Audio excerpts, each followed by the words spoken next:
Live. Not yet. I Broadcast is believe we are live, according to a little thing up there. So that's very excited. And we have already a message from Paleo Draw. Yes, Paleo Draw, which is can't wait, which is unfair because they're called Paleo Draw, and we're going to do a box. So anyway, there we go. Sorry, I did the thing that we're using a streaming website which is up in the corner somewhere, and I thought that it'd be good to have YouTube on at the same time so that we can get your comments going and read those as we go. But then I also forgot to mute myself, so I had me presenting to myself a few sections behind. Anyway. We should introduce ourselves, shouldn't we, Dave? If you can't read, I am Izzy Lawrence. And this is... Exactly. And we do a podcast called Terrible Lizards, which is what dinosaurs mean if you're clever. Roughly. And, well, you know the origin of the word dinosaur. And on this podcast, I, who am a dinosaur fan, talk to this man who knows a lot about dinosaurs, and that gets quite a few listens. Anyway, that is pretty much it. But we promised you guys that we would do a live stream thing, which is what we're doing. And in order to do that, here we are. Now, what happened was on Wednesday, Dave went to his office, didn't you, Dave? Yeah, so the first time since the end of February, early March, which is when I went to the office to get my office chair, so I could use it at home.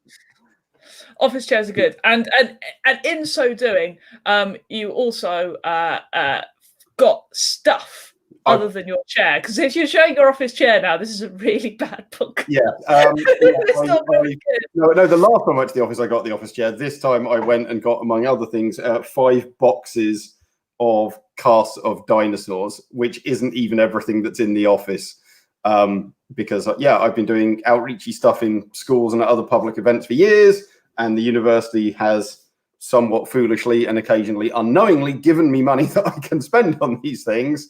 And as a result, I've got boxes of stuff now sat around the house, and I've got some choice bits out to show that we can talk about.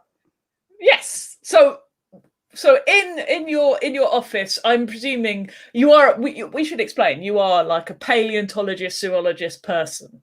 Yeah. So my official job title is I'm a senior lecturer in zoology because I teach broad organismal, whole animal organism biology at a university in London, Queen Mary University of London. But my original training was in zoology, and then I did a PhD in paleontology. So my research is mostly on dinosaurs, but my teaching is mostly other animals, and so I do both. Cool. And so in your office, what have you got? I've got a couple of Protoceratops skulls I didn't bring. I've got a Tyrannosaurus foot that I didn't bring. I've got 2 quite large boxes that I've just packed with casts of teeth and claws. I've got a couple of boxes of real fossils, which is stuff that I and my students have collected whilst in Canada, in Alberta specifically, at Dinosaur Provincial Park, which is a World Heritage Site. And we talked about the legalities of fossil collecting in episode 7, I think it was, with Dan Schreiber. Yes, that's right. And stuff that's collected in Alberta is legally the property of the government, and you're not allowed to take it off the park, and you're not allowed to take it out of the country. So normally I would not be allowed to do that. However, by working with the local museum, which is the Royal Tyrrell Museum of Paleontology, they formally accessioned some stuff into their museum collection and then formally loaned it back to me so that I could then take it out. This sounds like what we call a loophole. It's not exactly, because of course, museums do send stuff to other collections and will trade with other collections. The point is of these kind of protections is it stops random people picking stuff up and doing things with it, like taking it or selling it, but it allows the museum and the scientists to do things that they think are appropriate with those collections. And in this case, letting us have... I find the words random people quite offensive, because some of us don't have qualifications in this sort of thing. Well, you'll have to stay offended. But yeah, one of the things is a lump that I have here, actually. I didn't realise it was in this box, so I was quite pleased when I spotted it, because I I usually stick to the cast, and I wouldn't have normally taken this home. So it just looked. Ooh, hang on, I'll make you big so people Yeah. can see. Oh, that's me. That's me. That's me. Okay, it's fine. We're just live. You're live. It's fine. No, that's me again. There's you. Boom. Boom. Right, and then it's backwards. So you can basically see this is a full hemisphere. Ooh. With then it kind of constricts a bit and then starts to expand again. So it's really just a giant ball, but then actually that's exactly what it is. It is a giant ball that goes on a socket. And, okay. Yeah, but quite literally. So this is what's called the occipital condyle. So the occiput is basically the back of your head where your brainstem comes out and collects to send nerve messages. That looks like, when I saw it, I thought that's a hip bone. Because that looks like a hip. It looks like the head of your femur, your thigh bone, which would then plug into a socket, because it is the same kind of thing doing the same kind of thing. Because like a ball and socket, it has a huge range of motion. But this is from a Ceratopsian. One of the big horn dinosaurs. We don't know exactly which one because there's several around, and it's just this bit, and they're pretty similar. But something like Centrosaurus. This is a headed animal. This is going to be 1.5 meters long skull, including the frill, very hefty. And this is basically the thing that holds the head up. So this is the back of the skull, then plug onto the first vertebra of the neck. And by having that ball shape with a little cup, it can move the head freely in just about every single direction. I have questions. Does this mean that it's like an owl? Could it do the twisty thing? No, because owls are twisting their necks to do that, and they have very unusual sets of connections in their vertebrae to allow them to do that. This is just the head. So if the neck was fully rigid, the head would still be able to flex. I think I've got here we go. Right, hang on. Because if I bring along an 80-million-year-old fossil, and Izzy gets down. Because I think one of these bad boys, you can take the head off, and it's just a. See, look, it's got. Yeah, that's why we use them as effectively a universal joint. It's spot on, and that's what they look like. Mammals are a bit weird, so we don't have that. We actually have kind of two. We have a little pair rather than one big one. But dinosaurs go for this one big one, and so this is about the chunkiest bit of bone that you can find for a skull. So have Lego got this right then?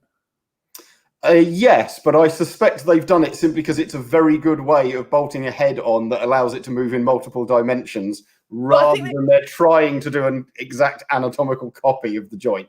But do we think the ball is on the neck rather than on the side? The ball is physically on the skull. So this is complete. Well done, Lego. Look, you're anatomically accurate. That is what is going on. So the head would be here. So the frill would come up and over, and the eye would be. Oh God, I'm doing it. The eye would be here, and then there, and the horn, and yada yada yada. Right, hang on. It's all backwards in my screen, so it's very counterintuitive when you're looking at yourself trying to. I'm seeing if my Ceratopsian is correct. Ish, I think is the answer. So it comes. It's got it the wrong way around. I don't know if you can see that. It's got it the wrong way round. Yeah, I didn't think they were going for accuracy. How dare you? But that's pretty cool. So you just, and that's the only bit of that dinosaur that you've got. There's no other. Yeah, because as I say, the real fossils, they're still legally owned by a museum, and they are on loan to me. And so they're normally locked up in my office. I would not normally have taken this home. It was in one of the boxes with my other stuff, because clearly I used it at an event not too long ago. But that's why I have it, for outreach and communication and teaching. Which is what we're doing. It's what we're doing. Yeah, precisely. This teaching. What we've learned is Ceratopsians are not, but almost quite like owls. Yeah. It's really quite a nice example, because Centrosaurus is far from the biggest Ceratopsian. Triceratops, Torosaurus, and several others are much, much larger. But I happen to have a cast, so now not a real fossil, but a copy of pretty much the smallest one, which is Liaoceratops.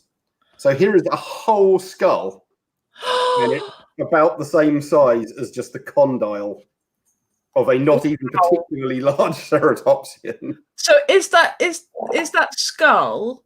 Is that an adult one, or is it a baby? No, this is an adult one. Or maybe not quite adult, but certainly getting teenagery at least in human standards. So that's amazing. See, there's the two eyes, there's the nostrils, and it's got the start of a little frill, not a very big one, and it's got sorry, I'm looking at the screen, or I should be looking at what I'm doing. These little kind of on the cheeks, which are very, very common in Ceratopsians.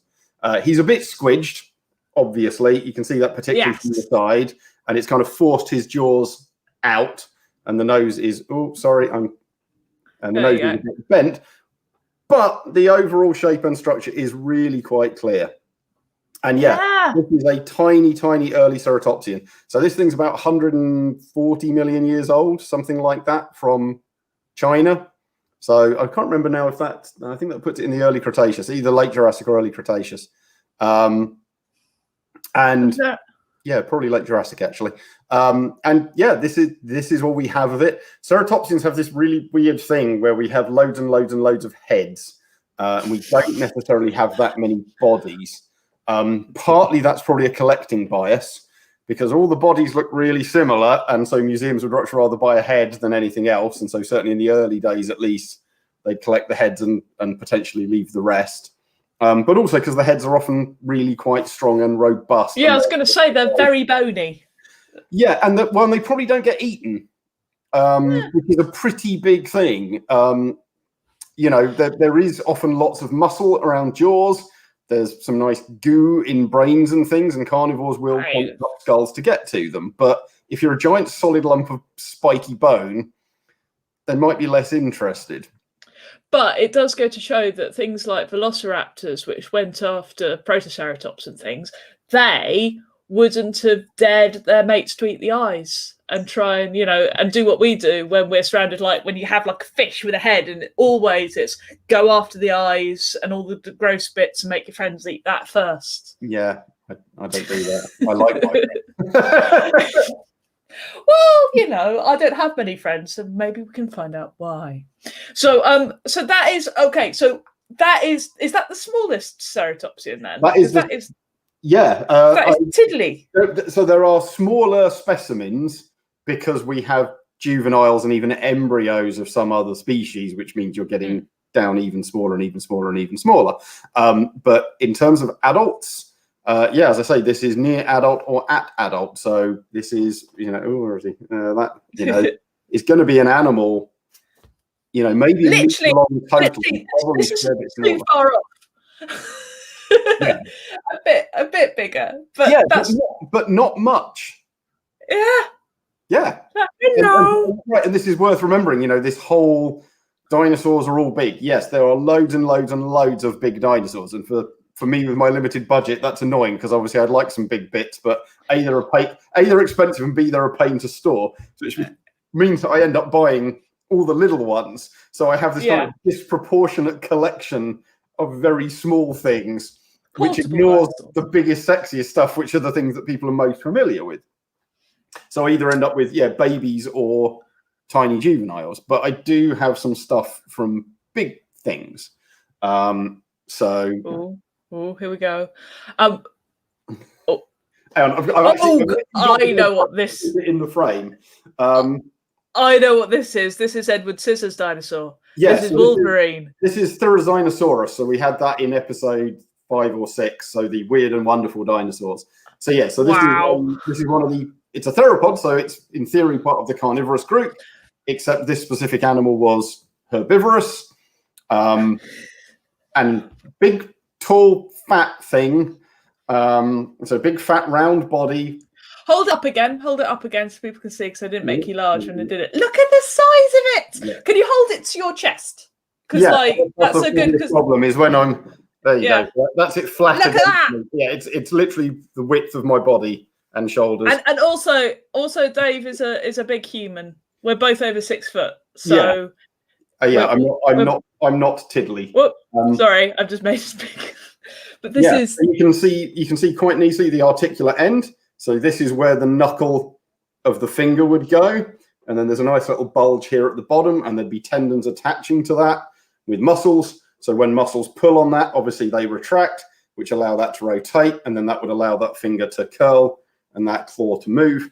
It's really not very big. For a claw this size, that is a relatively tiny process. So they're not strong. So they really are like the sort of things you get in a nail salon. Yeah, so they don't have some mega grip going on in their hands. It's just kind of there. It's also that is for the size of this thing, the fact that it's not much thicker than my finger. That is very, very thin indeed. I've played around with eagle claws that are nearly that thick, and we're talking about something that's the size of my hand, not something that's the size of my body, which means it's going to be pretty fragile in the grand scheme of things. And it's not resistant to lateral forces. No, because we got this claw. This claw is not to scale to the dinosaur. This isn't 100 feet up. This is, how big is this dinosaur? So probably, I'd say 3.5-ish meters to the top of the head. It's a big animal. It's big, but it's not. It's got quite a lot of neck to it as well. Yeah. I mean, but like a T-Rex claw is not that. Well, obviously a T-Rex. Well, they got tiny hands. But but like even. These are as big as claws basically get. And Therizinosaurus is a big animal, but it's no off the scale monster.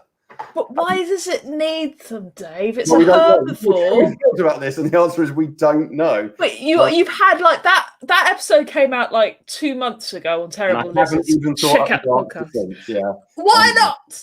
Make it up now. What? Seriously, they're ridiculous. All my teaching to online delivery for a month from now.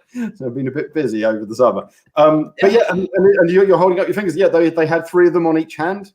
I don't know exactly which this one is. I have seen a really nice cast of a whole Therizinosaur hand years ago. Not as big as this one, and the claws on all 3 fingers were pretty similar to each other. So it's not. We've had a good question that actually sounds like it might be a thing. This is from Evolution number 9. He says, "How does it compare to?" Oh, see, now you're going to make me say that word. Dinosaurus claw. How does it compare, Dave? What is Dinosaurus and why do they have big claws? Dinosaurus is one of the giant ornithomimosaurs, though it's a dinocairid. So they're actually pretty closely related, the 2 groups. So the ornithomimids are things like Gallimimus, which everyone remembers from Jurassic Park. So the very ostrich-like, little head, long neck, medium-sized body, long legs, long tail, running very fast. Therizinosaurs are basically a really big version of that. If you made them rather tubbier and made them a bit more upright. Don't they also have a big boat jaw or something? Dinosaurus is the one, with the really big lower jaw. So Dinosaurus is this kind of famously almost near mythical animal that was just known from giant arms with giant claws on the end for a very, very long time, until only relatively recently as the rest of it turned up. I've seen a cast of Dinosaurus. So famously, there was a cast of this in Poland, because the Poles were doing a lot of work in Mongolia in the kind of 60s, 70s, 80s. So there's actually lots of really good Mongolian stuff in Poland. So I went to Warsaw 3 years ago now to look through their collection, which is absolutely fantastic. But the museum has the Dinosaurus claws on the arm, on the wall. I would say, trying to offer it up, a similar size at the base on Dinosaurus, but not as long and probably a bit more curved. So it would probably come in like this and then finish. Oh, God, sorry, I'm going the wrong way. So come in and finish about here-ish, and then the point about there. I hope that's understandable. So Dinosaurus probably, I'd say, off the top of my head, because I didn't anticipate this coming, 2/3 of the length, and certainly about the same width at the base, but with a bit more curve to it, because the curve on this is actually really shallow. But wouldn't that have stuff over the top as well? So that's just the inside bit. So these are bones. So humans are really weird. This is one place where we've got an odd frame of reference, because our last finger isn't coated, our last bone isn't coated in claw. We have a nail, and so we actually have flesh mostly at the end. Whereas you think like horses' hooves, or you things like cats' claws, what's normal is that the last bone is primarily covered in keratin, the same stuff that makes fingernail and feathers and hair, and actually there's quite a bit of it in your skin as well. It's why you can trim a cat's claws and that sort of thing. Don't do that though, but it's why you can. Right. So when you're trimming the claw of your cat or your dog, what you're doing is the same as the equivalent of your fingernail. You're clipping off the end bit, and if you go too deep, that's when they scream and howl and blood comes out, because you've you've got into the bone or to the stuff that's causing it to grow underneath. And when people talk about declawing cats, they're physically removing the last bone of the toe. Oh, Claws don't do that. Claws are not a separate thing. They are the last bone of the finger. But yeah, these would then have the keratin sheath on top of them, and God knows how big those are. I've written a couple of papers on claws, and there is not a good or clear correlate between the size of the claw and the amount of keratin on it. You have some fairly small claws which then have a really big sheath, and some fairly big claws that have a really small sheath, and everything in between. You could definitively say it's going to be bigger because it's going to have something on it. But occasionally some people go, oh, well, it was this big, and so the end would be all the way over here because I measured it up with this one. And it's like, well, but that one may not be a very good scaling point. Simon has a theory as to what it was doing with these claws, and that is to peel vegetables. So don't spit out. Maybe. Can't disprove it. So, yeah, I always, whenever I'm doing stuff, particularly with really young kids, and they always want to come out with these outlandish ideas, and obviously you don't want them to go away thinking that the scientist said their idea is correct and that they've learned something, but you also don't really want to shoot them down in flames horribly, and it's a fine line. I think destroying kids' dreams is what everybody should do as responsible adults. It's what people did to us. Yeah, it's important to get them used to it. start them young with gross disappointment. So we've had a ball, we've had a claw. What else have you got in your box? By the way, it's an amazing shape. This now that doesn't look. It's a tooth, not a claw, isn't it? Or else that's not a knife. Yes, this is a knife. Look at that. This is a straight up Tyrannosaurus tooth. So this is the tooth proper. This is the crown. All of this is root. So this would sit in the jaw, and only that bit would be exposed. And this is the bit that would have enamel on it in life. It's sodding massive. This is not from a particularly big T-Rex. So this is, I think, from Stan. So Stan is a fairly famous. Stan the T-Rex. Yeah, so most of the good T-Rex skeletons have nicknames. Stan is one that's particularly particularly familiar because there are casts of Stan in loads of different museums, either the skull or the whole body. So a lot of places that you will go, if you're seeing a cast of a T-Rex rather than an original skeleton, probably 9 times out of 10 it's Stan. And as a result, when you buy things like teeth or claws, they are very often casts of Stan as well. But Stan, I mean, it's a T-Rex. It's not a small animal by any stretch of the imagination, but there are substantially bigger T-Rexes than Stan, and yet this is the size of one of the biggest teeth that he's one hell of a root. Yeah, I know that means different things in Australia, but that really is a big tooth. That goes all the way down. Yeah, so that and it also shows you how deep the jaw is going to be. Yeah, so I think simply because I've been able to take this along and compare it, I think this is about the 3rd or 4th maxillary tooth on the right-hand side, if I remember. I worked this out once. So in other words, maxillary mean. So because our heads are so go back to my little one, just because it's easy. So dinosaurs have teeth in 2 parts. They have a premaxilla, which is this front bit just anterior of the nostrils, and then the main bit of the upper skull that has teeth is the maxilla. Okay, so it's not one of the front ones. It's not one of the front ones. Yeah, and so this is basically the big killing tooth of a T-Rex. And yeah, I mean the size is really, really impressive. But what's interesting about it is all the subtleties. So first of all, it's really, really thick. Yeah, that guy's quite active. And they get bigger and smaller again. It's really thick. There are other theropod dinosaurs that are comparable in size to this. Their teeth, despite being the same height and width, or kind of length, will be half the width. This is extraordinarily thick. Yeah, because when this is the difference between basically a knife blade and a chisel. It's going to take a lot more force and it's going to be a lot harder to break. So that's the first kind of neat thing about it. The second thing is tyrannosaurs, or certainly the more derived or the later tyrannosaurs, have this really quite weird feature where they mess around with their serrations.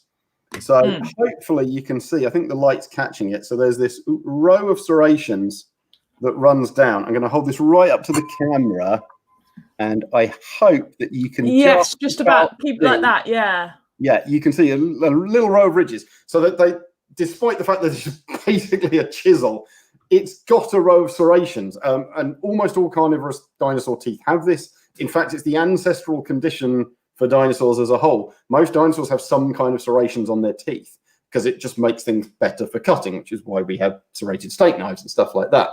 And normally for carnivorous dinosaurs, one lot runs down the front and one lot runs down the back because they're already kind of flat. But Tyrannosaur, it goes down the side. I'm running my finger along it, so it doesn't go down the middle. It's gone off. It's facing outwards into its cheeks. Yeah. Or inwards into its tongue. Oh, now I've got. If it's the third right maxillary, then it's turning out. But yeah, because it's just inflated. But you can also see it kind of twists. It starts going down, and then sorry, I'm trying to do it back from the screen again. But it comes out and round. And on some of them, it's really dramatic. And actually, the front one isn't too far off either, because as I run my finger down, you can see it deflects and ends up coming up round the side. Twisted. Some of them, they end up almost round the front. So they're sort of like unicorn horns. They're twisted. Well, they're not. It's just that edge. And I don't think anyone's ever written anything about this. My suspicion is that this is because basically it's under neutral selection. So we talk about natural selection a lot, inevitably, and the idea that favorable traits will be selected for and will be retained or even expand, and traits which negatively affect your survival will be reduced or got rid of. But there are neutral traits, things that basically don't make any difference at all. And I think that this is probably an example of a neutral trait. Because it's got these giant fat bone-crushing teeth, how well it cuts or not, and quite where those serrations sit in the mouth, are basically irrelevant. And so there is no selective pressure to keep them where they were or get rid of them. And so they just vary. And as the genetics vary and development varies as things grow, there's no particular reason for them to stay or go or stay in one place or move somewhere else. And so they just kind of wimble around. And in fact, you see quite a lot of variation in the serrations of the position and the degree of them in Tyrannosaur teeth. And I think that's why, because at this, or Tyrannosaurus teeth and the other really big ones. And I think that's why, because it's all about the giant bone crushing bite and really not about fiddly little cutting at this point. Now, what I find slightly disturbing is that in the podcast, we've talked about the teeth and how you find T-Rex teeth everywhere, including in the faces of other T-Rexes. But with that root, were the ones at the front easier to lose? Did they, how on earth? Because that doesn't look like something that's easily ripped outable. No. So there were smaller teeth in the jaw. So this is, as I say, one of the biggest. They have little ones at the front, which are actually a very distinctive shape, and they're used. I've got one of those teeth, but I didn't bring it. And they're basically a specialist feeding tooth. And then they've got relatively small ones at the back of the jaw that probably aren't used very much. But what's really going on when you see shed teeth, usually, I'm sure occasionally they do genuinely break. As in a complete one like this will end up snapping. But what's usually happening when you're finding shed teeth, either from feeding or when they've come out in something else, is the root isn't there and it's pretty clean at the bottom. And that's because you can see on this actually quite neatly, there's a huge groove up the middle. Yeah. And that's because dinosaurs replace their teeth. So while this is sitting in the jaw doing stuff, there is another tooth growing, and it is sitting in that groove. And as these teeth get worn down, and over time, and I think there's a paper on this, and I now can't remember what it said, but I think the estimate for T-Rex is that it turned its teeth over about every 3 months or so. Wow. So when that tooth is getting to the inverted commas end of its life, because I really don't think they'd have worn them out in 3 months, Basically, I the just want to say this is the worst thing ever. Because imagine if you've got the wobbly teeth and you can't reach to wobble them because your little arms can't wobble your teeth. That was going to be so annoying. You can poke it with your tongue at least. But yeah, the bone of the root would resorb. Your bones are basically constantly breaking themselves down and building themselves again. They're weird like that. And so all this is an exaggerating of the breakdown. And so everything below that little ring would slowly basically dissolve into the bloodstream. And now you've got that sitting basically not quite loose in the jaw because there are ligaments holding it in place and other stuff, but you've got that sitting and the other one underneath that's growing up and pushing it. And every so often in the jaw, you'll see a loose tooth with like the point of the next tooth coming up behind it or alongside. So it's just like being 9. Pretty much. And so you can see why, if you then go and bite someone as a dirty great T-Rex and the end of this sticks in them, it'll probably come off. Out. And so, like a toffee apple.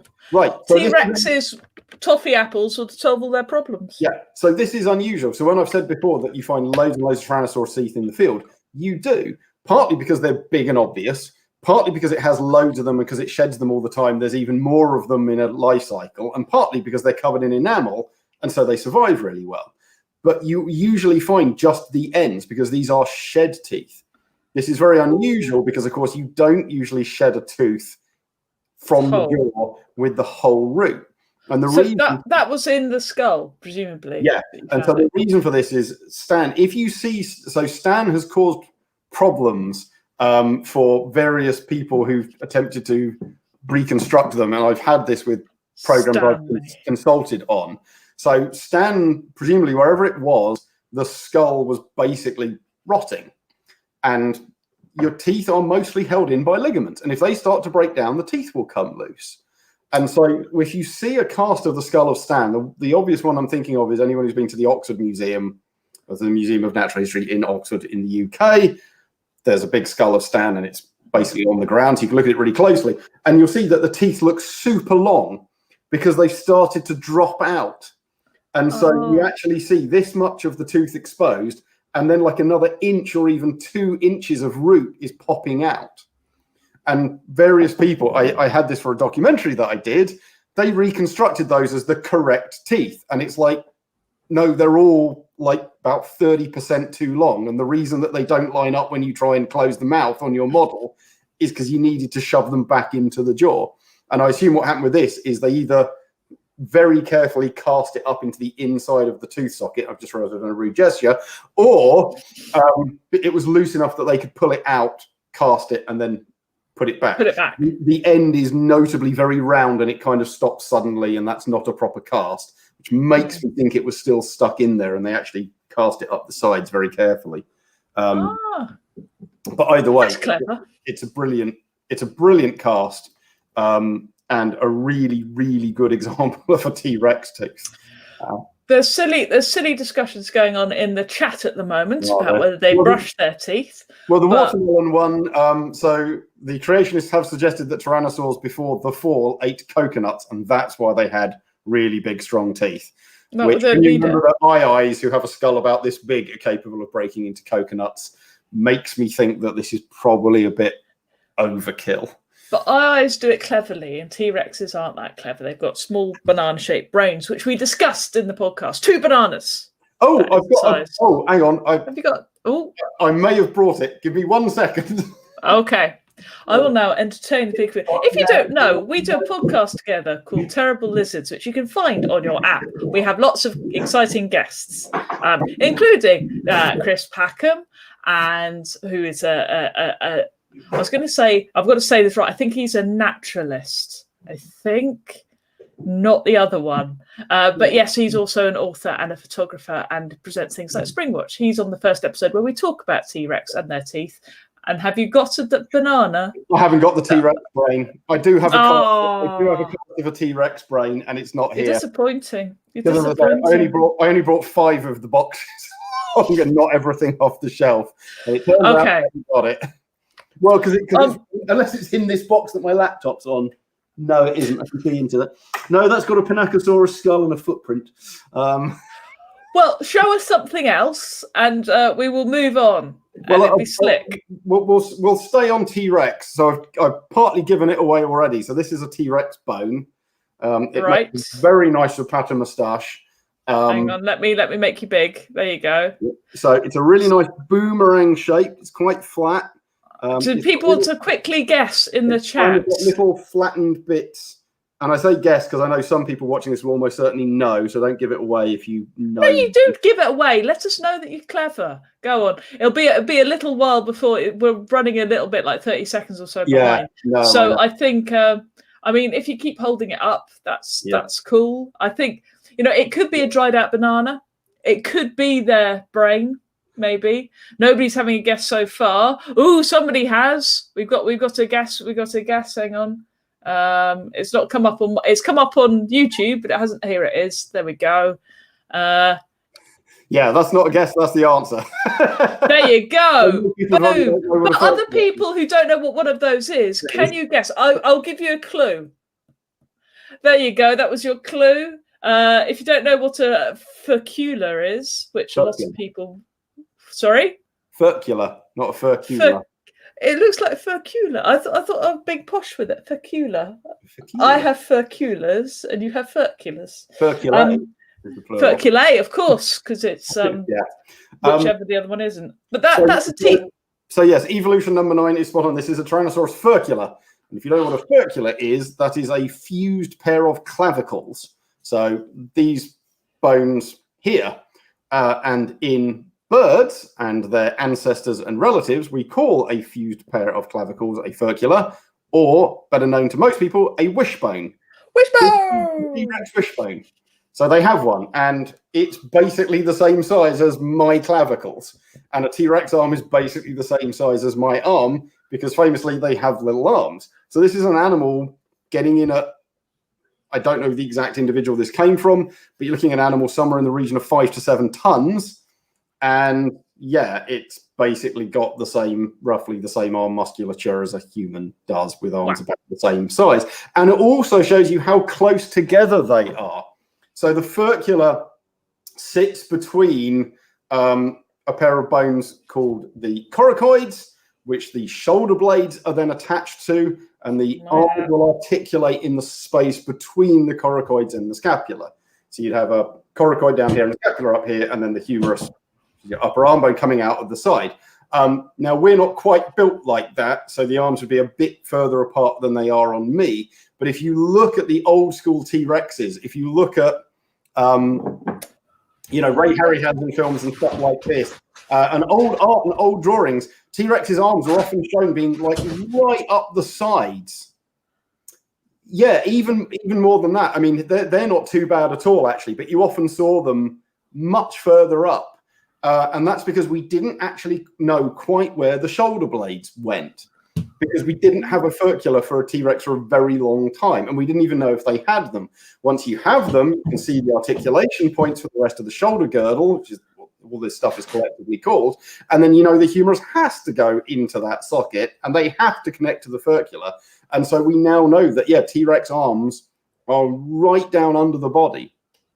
Wow, so they're really, so this guy here, because if you look on this model here, they're sort of attached up here, but they'd probably be even a bit lower than that. Well, it's more into the middle rather than low down. It's okay. On the old ones, I'm trying to get the where have I? Ah, here we go. They're more like this. Look what I've got conveniently. Now we're plugging your book. Yeah, no. Well, while we're plugging his book, look, this is my book. It's got nothing to do with dinosaurs, but isn't it lovely? Do you know any short people who like violence and women? Here we go. So this is a lovely photo of a Gorgosaurus. And those arms actually... Give me a second. Hang on. Because... Oh, yeah, they're quite close together. So they're a bit too far apart. You need to pull them in. But in the olden days, oh my God, you'd often see the arms all the way up here. So these are about the kind of right height on the body, and they're nice and low, but they need to come in because there's no furcula. And the furcula like a hug down here. But the furcula is super cool because this is a thing that birds have. This is one of the reasons that we know that birds are dinosaurs. Because I think I've got one from the other day. Hang on. Probably. Birds have a furcula. They have fused clavicles. Often they're a bit more complicated and wibbly bits, like the extra little rod that you get on your chicken furcula. Here we go, a chicken furcula. There we go. But that's the same thing. The same thing, but it's not that much smaller than something. What, 1,000 times its size? Not in the grand scheme of things, no. Yeah, more than 1,000. So if you go back to the late 1800s, early 1900s, when people were discussing the origins of birds and what birds were, the furcula was a really big deal. So there was a guy called Dollo, and there was a thing called Dollo's law. And Dollo's law was the idea that if a evolutionary lineage lost a feature, it could never regain it. Now, we now know that Dollo's law isn't true. But at the time, people thought that it was. And you saw birds with a furcula, and dinosaurs didn't have one. And critically, Archaeopteryx was known at this time, and it didn't have a furcula. And so the argument was, well, clavicles exist in the group before dinosaurs. Dinosaurs don't have clavicles or a furcula, so they've lost it. Dollo's law says they can't regain it. Therefore, birds can't have descended from dinosaurs, or they'd have no furcula. Yeah. And then you start looking more carefully, and then you start realizing that some weird misidentified ribs aren't weird misidentified ribs. They're furculae. You then find that Archaeopteryx does have a furcula. It just hasn't ossified properly. So it's more cartilaginous, and it only shows up in certain specimens that have preserved it, and usually actually only under UV light that fluoresces. And we've now got furculae for dozens of dinosaur species, going all the way down to the origin of dinosaurs in the late Triassic. And so it's one of those great examples where the alleged absence of a furcula was used to completely rule out a dinosaurian origin for birds. And that has now totally turned on its head. And the presence of a furcula is now unique to dinosaurs and birds and is not seen in anything else because of the way that they've fused it and the way that they've changed it. And so it's gone from being a counter evidence to an extremely strong line of evidence. So looking at this chicken furcula, right, wishbone, is that the entire thing that we're looking at in the T-Rex? So is it that thing? It's not just half of it. That is the whole thing. These are the two ends, and then but it doesn't have this bit here because it's doing something very different. The furcula in birds.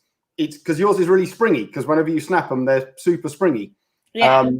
If you squeeze the two ends together, you can probably get them to touch without it even breaking. I think it's dried out a bit, this one. So even dried, it will have. Okay, we're gonna risk it. Everybody make a wish just in case. I wish this gets 1 billion views. Oh no! Go. Wow. Right. That is super. Right. So even a very dry one, which has lost a lot of its fluids. Hey! Even a dry one, which has lost a whole bunch of its fluids and the cartilage has dried out and it's decaying, can still bend that much without any real problem. And that's basically because it's a spring. So when birds are flapping and they're bringing their wings down, they are compressing the furcula. And so when they release, it's a little energy return to get them back up. Because when you're flying, what you want to do, of course, is have lots of downstrokes, because that's pushing the air down and back, which is pushing you forward and up, or keeping you up. And so being able to return very, very quickly and have your next powerful downstroke is important. And so you think it'd be on the other side, because it's quite hard to push your wings down.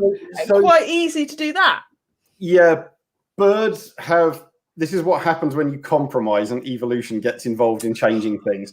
Birds have a stupid arrangement of their musculature and do very, very stupid things.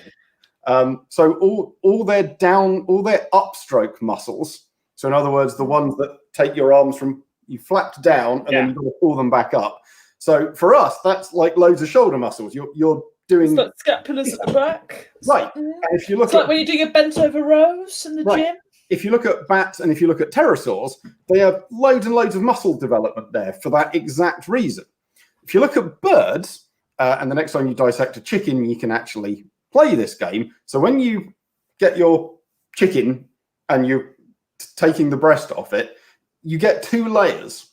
You can actually find there's a layer that you can peel the muscle off, and there's like another muscle underneath. There's like a little like nice softer bit, and then one on top, and then they cook differently, and one's good, and then you got little. That's because birds have put the majority of their upstroke muscles on their chest, and they loop a tendon basically over the shoulder so that the muscle pulls here, but the tendon is looped over, and so it pulls up.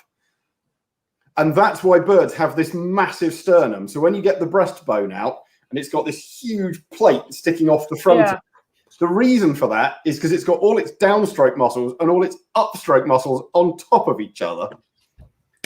Yeah, that's why they don't have sexy backs. That's why you never see chickens getting out of the shower and going, "Rrr." But it's also why people misinterpret stuff. So if you look back to the early literature of pterosaurs, one of the arguments that was made that pterosaurs couldn't fly is they had a little sternum with no keel in the middle, and therefore they couldn't possibly have had the muscles that birds have, and therefore they couldn't possibly have flown. And the correct answer, people never seen bats. Well, right, no, but the really correct answer is yes, but birds are doing it wrong. Why have they put all of their upstroke muscles on the downstroke muscles? That's stupid. You've already got. Heard it here first. Birds are stupid. Birds are bad at flying. Yeah, birds are bad at flying. Compared to pterosaurs and bats, birds are quite bad at flying. More accurately, they're bad at taking off, which means that they then carry loads and loads and loads of extra weight, which they need only to take off, which makes them rather less efficient. And is at least one of the reasons that pterosaurs tend to get much bigger than birds. Oh, well, we may come on to that in another episode of the podcast. But we've now been talking for 16 minutes above when we thought we'd stop, which I think is about what we'd usually do. We've ended that early, to be honest. Our normal trait is to keep going for half hour. So this was an experiment, guys. So if you liked this, can you like it and let us know, and then we'll know whether to do another one or two. The episodes we're come back for series 2 on the 16th of September. We have a special guest. Can I say who? Shall I say who the special guest is? I've been wondering about this myself because it's like it is a hell of a guest. And we got it. So we can. I guess. If we're not releasing the content, then I'm not sure we're really spoiling anything. Exactly. So we've got Penn Jillette on our first episode, which is really cool, which is all about velociraptors. And very little magic. Very little magic. Unless you count the magic of fossils. Well, I also don't know how you edited it. So. That is true. So anyway, so in the end. We'll be coming back on the 16th of September, so I will let you know. But if you can, go to our Patreon, give us a $1 if you want to. There's some extra content on there. Download all of our episodes and listen to those on whatever download app you have. Terrible Lizards. You can even listen to them on YouTube if you wish. They're a Well, sorry, I just saw. No, you're doing good. You're doing good. I'm going to take my I'm going to take my head off and go rawr again. Yeah, isn't he beautiful? But yes, do follow us on everything, and thank you very much for being here. And yay, and thank you, Sarah, for saying. I'm just going to show everybody what Sarah said, just in case you didn't know. That's what Sarah said, and Sarah knows. Anyway, thanks very much, everybody. Bye. Rawr.